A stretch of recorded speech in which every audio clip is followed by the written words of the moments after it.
సరే, ఈ మధ్య తెలుగు రాష్ట్రాల్లో పెళ్ళిళ్ళ గురించి మాట్లాడుకుంటే ఒక మాట బాగా వినిపిస్తోంది. అదే ప్యాకేజ్ మ్యారేజ్ మార్కెట్. అసలు ఏంటిది? ఇది మన సమాజంలో వస్తున్న ఓ పెద్ద మార్పు. దీని గురించి మనం ఈరోజు పూర్తిగా తెలుసుకుందాం.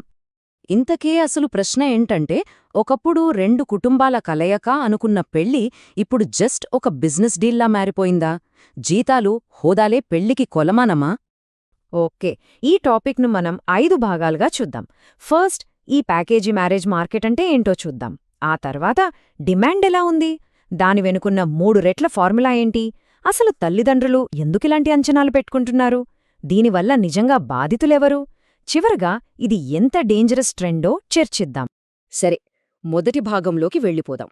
అదే ప్యాకేజీల పెళ్లి బజార్.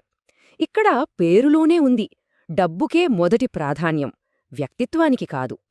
అంటే సింపుల్గా చెప్పాలంటే పెళ్ళి ఒక వ్యాపార ఒప్పందమన్నమాట.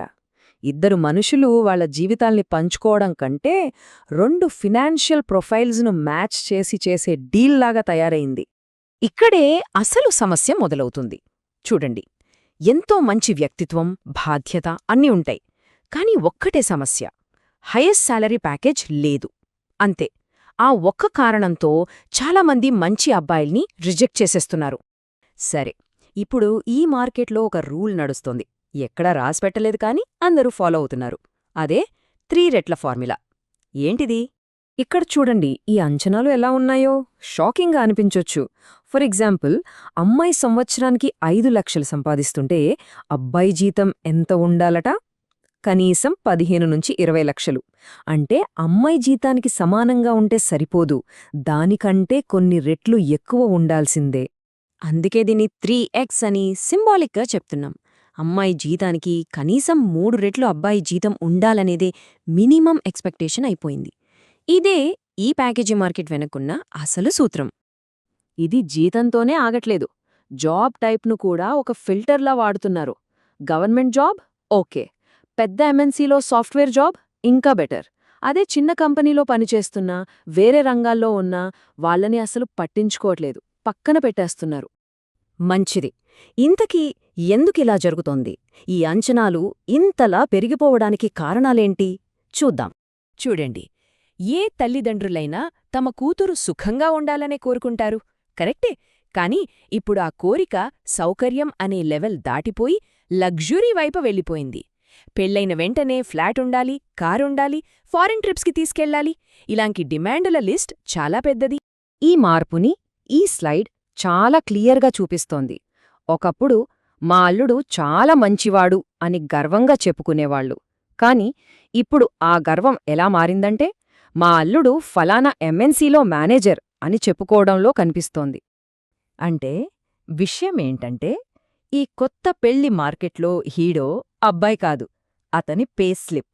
ఒక మనిషి కంటే ఒక కాగితానికే వాల్యూ ఎక్కువైపోయింది. సరే, ఈ ప్యాకేజీల వేటలో నలిగిపోతున్నది ఎవరో, దీని ఎఫెక్ట్ ఎవరి మీద ఎక్కువగా పడుతుందా చూద్దాం. ఈ ట్రెండ్ వల్ల అందరికన్నా ఎక్కువ నష్టపోతోంది మధ్యతరగతి యువకులు. వాళ్ల జాబ్స్తో వాళ్లు హ్యాపీగా ఉంటారు, కాని మార్కెట్ దృష్టిలో వాళ్ల ప్యాకేజీ తక్కువ. అంతే, వాళ్లను పెళ్లికి అనర్హులు అనే లిస్ట్లో పడేస్తున్నారు. ఈ కుర్రాడు ఒక రకమైన ప్రెజర్ సైకిల్లో ఇరుక్కుపోతున్నారు. ఫస్ట్, వాళ్ల ఫ్రెండ్స్కి ఎక్కువ ప్యాకేజీ ఉందని పెళ్లిళ్ళైపోతుంటే చూసి పోల్చుకుంటారు. నెక్స్ట్, సమాజం వాళ్ళని ఫెయిల్యూర్స్ లాగా చూస్తుంది. దాంతో వాళ్ళేం చేస్తున్నారు? అప్పులు చేసి కార్లు కొనడం, ఇష్టం లేకపోయినా ఎక్కువసేపు ఆఫీసులో పనిచేయడం. ఇదంతా వాళ్ల మెంటల్ హెల్త్ని నాశనం చేస్తోంది. ఇదంతా చూస్తుంటే ఒక ప్రశ్నొస్తోంది, డబ్బు, ప్యాకేజీలేనా జీవితం? ఉన్నదాంతో సంతోషంగా బతకడానికి ఈ సమాజంలో విలువే లేదా? ఓకే, మన విశ్లేషణలో చివరి భాగానికి వచ్చేశాం. ఈ ట్రెండ్ ఇలాగే కంటిన్యూ అయితే లాంగ్ టర్మ్లో సొసైటీకి ఎలాంటి నష్టం జరుగుతుంది? ఇది చాలా సీరియస్ పాయింట్.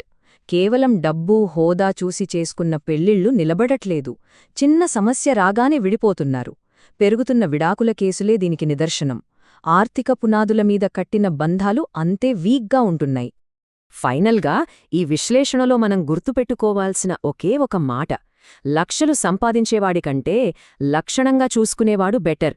డబ్బు ఈరోజు ఉంటుంది, రేపోతుంది, కాని మంచి మనసు, ప్రేమ అవే జీవితాంతం తోడుంటాయి.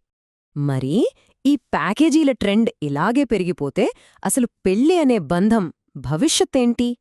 ఇది మనందరం ఆలోచించాల్సిన ప్రశ్న.